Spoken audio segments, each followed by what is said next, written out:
आपण पाहत आहात सत्य व रोखठोक न्यूज चॅनल महावृत्त न्यूज. आवाज तुमचा, ताकद आमची.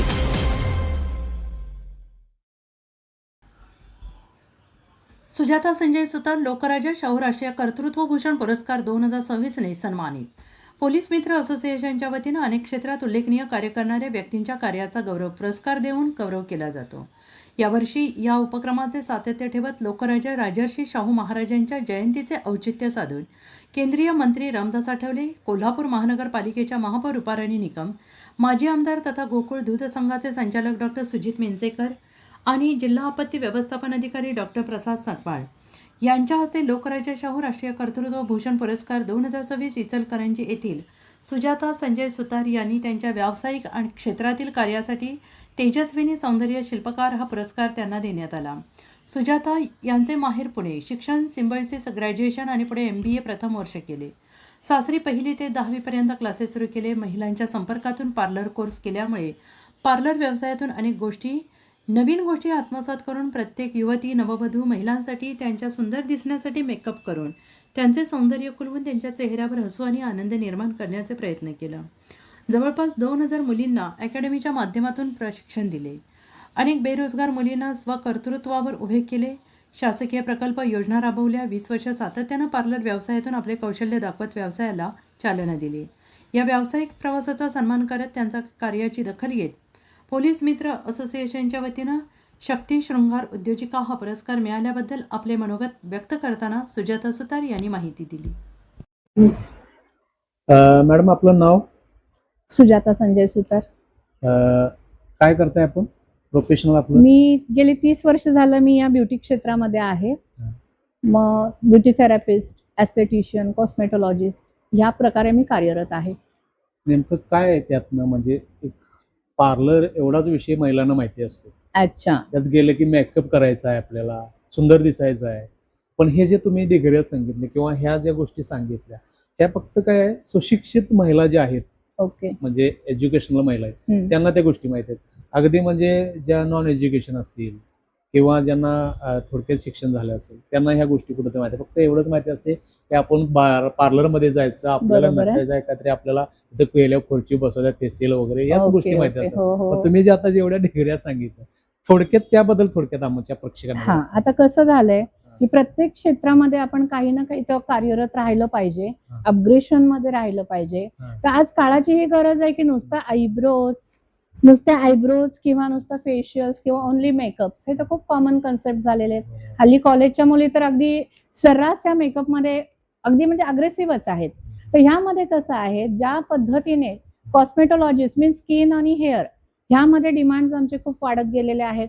बऱ्याच वेळा स्किनचे प्रॉब्लेम्स क्रिएट होतात, काही वेळा हेअरचा प्रॉब्लेम क्रिएट होत असतो. यावेळेस नवीन कन्सेप्ट म्हणून जे काही कॉस्मेटॉलॉजी आम्हाला शिकवावी लागते यामध्ये आम्ही PRP ट्रीटमेंट्स करतो, permanent eyebrows, permanent makeup, body polishing, बरेचसे काही कन्सेप्ट असे आहेत की ज्यामुळं अत्यंत चांगल्या पद्धतीने डॉक्टर लेवलला जाऊन आम्हाला हे कार्य करता येतं. आता ऍक्च्युली PGDCC हे माझं ग्रॅज्युएशन झालेलं आहे, पोस्ट ग्रॅज्युएशन इन क्लिनिकल कॉस्मेटॉलॉजीमध्ये. तर नॉन डॉक्टरेबल ज्या ट्रीटमेंट्स आहेत किंवा ज्या सर्जिकल वगैरे आम्ही काही करू शकत नाही, म्हणजे प्लास्टिक सर्जरी वगैरे आम्हाला अलाउड नाहीये. परंतु या क्षेत्रामध्ये इतका 30 वर्षाचा एक्सपिरियन्स आल्यामुळं आम्हाला काही गव्हर्नमेंटने ऑथॉरिटीज दिलेल्या आहेत की लेझर ट्रीटमेंट वगैरे आम्ही लॉन्च करू शकतो. तर या पद्धतीने मी आता ह्या क्षेत्रामध्ये एक पुढचं नवीन पाऊल अशी टाकलेली आहे की माझ्या क्लायंटला अत्यंत आधुनिक पद्धतीचं एक सर्व्हिस मी प्रोव्हाइड करते आणि त्यामध्ये सॅटिस्फाईड असतात.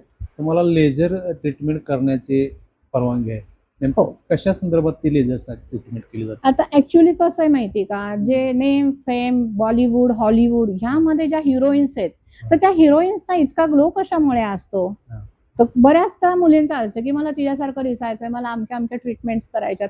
काही मुलींना पिंपल्सचे डाग नको असतात, काहींना बॉडी हेअर्स नको असतात, बरेच सौंदर्यामध्ये अडथळे येणार त्यांना काही नको असतं.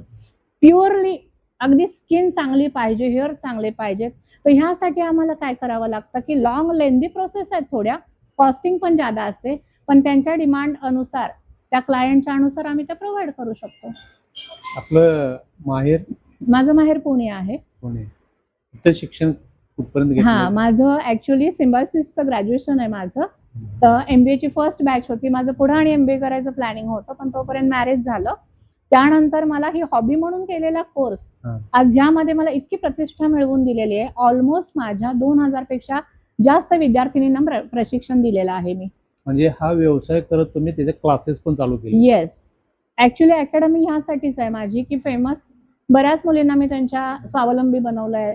स्वकर्तृत्वावर स्वतःच्या कष्टावर त्या पुढे गेलेल्या आहेत. आणि बऱ्याच वेळा आम्ही त्यांना की नाही एक कर्ज वगैरे मंजूर करून करणं, शासकीय प्रकल्प पण मी यामधनं राबवत गेलेली आहे. म्हणजे शासकीय उपक्रम सुद्धा तुम्ही ज्या हो, विद्यार्थ्यांनी तुमच्याकडे येणार शिकायला त्यांना तुम्ही देते, हो. करून त्यांना त्यांच्या स्वतःच्या पायावर उभा करण्याचं काम पण हो म्हणजे एक सर, चांगला उपक्रम तुम्ही राबवत आहे, म्हणजे फारच कौतुकास्पद आहे.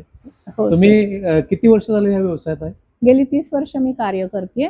सुरुवात मी घरापासून केली. हा. मग त्यानंतर माझा फ्लो वाढत गेला. एक कसं आहे, आपलं जे बॉन्डिंग असतं ना क्लायंट आणि आपण, त्या बोलण्यातनं संवादातनं एक क्लोज होतो आपण.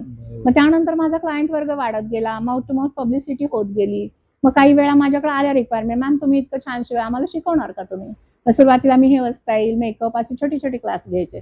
त्यानंतर मात्र माझ्याकडे एज्युकेशनच्या दृष्टीने आता महाराष्ट्र शासन, बाल कल्याण आयोग, भारतीय विद्यापीठ, MITC म्हणजे महाराष्ट्र इंडस्ट्रियल ट्रेनिंग सेंटर जे आहेत ना, त्यांच्याकडून ऑफर्स येत गेल्या. आपल्या नाट्यगृहामध्ये इचलकरंजी नाट्यगृह नगरपालिके थ्रू पण मला एकदा टेंडर मिळाला होता 2005 साली. तिथनं तर माझं पूर्ण कायापालटच झाला, म्हणजे नाव वगैरे सगळं. व्यवसायात पदार्पण केल्यानंतर तुम्हाला शासनाचं सुद्धा त्याला जोड मिळाली हो हो. उपक्रम राबवण्यासाठी. आणि माझा एक कन्सेप्ट असा आहे सर, की जे काही तुम्हाला करायचंय तोडक्या मोडक्या आधारावर चालायचं नाहीये. बरोबर. जे काही तुम्ही बेसच चांगला करणार आहे तर तो प्रॉपर आणि लीगल आणि ऑथराइज्ड पाहिजे. आजकाल कसं झालंय की बऱ्याचशा ठिकाणी पूर्ण नॉलेज नसताना सुद्धा आता गरज असते सोडा काहींना बरोबर. पैशाची ह्याची परिस्थितीची, पण माझं म्हणणं असं आहे की तुम्ही परिपूर्ण व्हा आणि त्यानंतर त्या क्षेत्रात तुम्ही पाऊल टाकलं तर तुमचा हात धरायला तोड कोणाची नसते. बरोबर. तुम्ही ह्या क्षेत्रात येण्यासाठी तुम्हाला प्रेरणा कोणाची मिळाली? म्हणजे कोणत्या प्रेरणेनं तुम्हाला वाटलं की बाबा मला हा, मोस्टली कसं झालं, माझं ग्रॅज्युएशन BCom झालं, स्टाफ सिलेक्शनच्या एक्झाम्स वगैरे माझ्या झालेल्या, पण पुणा टू इचलकरंजी हा अगदी म्हणजे भरपूर जनरेशन गॅप आणि डिस्टन्स असलेला पार्ट मला वाटतो. इथं आल्यानंतर मला नोकरीसाठी परमिशन देण्यात आली नाही. मला ऍक्च्युली बँकिंग क्षेत्रामध्ये काम करायचं होतं. माझी आवड तीच होती. मग मी जस्ट असं वेकेशन मध्ये मी पार्लर हा कोर्स त्यावेळेस शिकलेली, पण नंतर आता काहीच करायचं नाही. मग त्यानंतर घरात बसून 1ली ते 10वी मी क्लासेस सुद्धा घेतले. मग क्लासेस घेतल्यानंतर मला असं वाटायला लागलं की आपल्याकडे जर छोटी छोटी मुलं शिकायला येतात 1ली ते 10वी, मग त्यांचे पॅरेंट्स लोकांना मी माझं थोडंसं सांगते ना की मॅम मी तुमच्या आयब्रोज करू शकते. माझं फॅशन डिझायनिंगचा पण डिप्लोमा झालेला. मग ह्यातनं मला महिला वर्ग माझ्याकडे अट्रॅक्ट करायचा होता. बरोबर. मग माझ्या सासऱ्यांनाही परमिशन नव्हती मला. पार्लर वगैरे हा कन्सेप्ट त्या काळी खूप जुना होता. नको म्हणायचे ते, आपण काही म्हणजे की नाही एक ठराविक कास्ट असते बिझनेस करू शकते वगैरे. त्यानंतर मग हळूहळू माझ्या सासूबाईंनी ह्यात माझी आवड बघितली, मग त्या मला सपोर्टिव्ह राहिला आणि आता इथपर्यंत जे मी गाठलंय यशाचं शिखर, त्याला माझ्या मिस्टरांचा संपूर्ण मला सपोर्ट आहे. म्हणजे तुम्हाला सासूबाईंचं पाठबळ मिळालं. मिळालं तुम्हाला जी ताकद मिळाली. मिस्टरांचं. हो. बरं.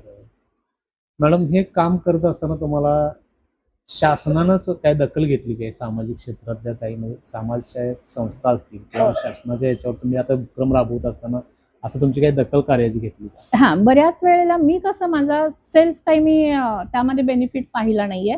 माझ्या थ्रू माझ्या ज्या मुली शिकलेल्या आहेत त्यांना थोडक्यामध्ये कर्ज उपलब्ध व्हावं यासाठी मी प्रयत्नशील राहिले. मग त्या मानाने MITCने मला सहकार्य केलं. पोलीस मित्र ऑप्शनच्या वतीने तुम्हाला हा लोकराजा शाहू कर्तृत्व भूषण पुरस्कार 2026चा तेजस्विनी सौंदर्य शिल्पकार, म्हणजे हे तुम्ही एक शिल्पकारच आहात.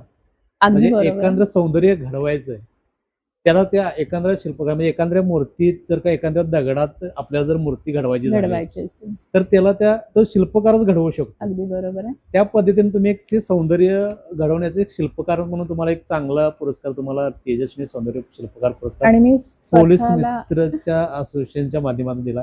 काय वाटतंय तुम्हाला? मला स्वतःला तेच अगदी अत्यंत अभिमान वाटतोय की एवढ्या मोठ्या पदासाठी तुम्ही माझी निवड केलात.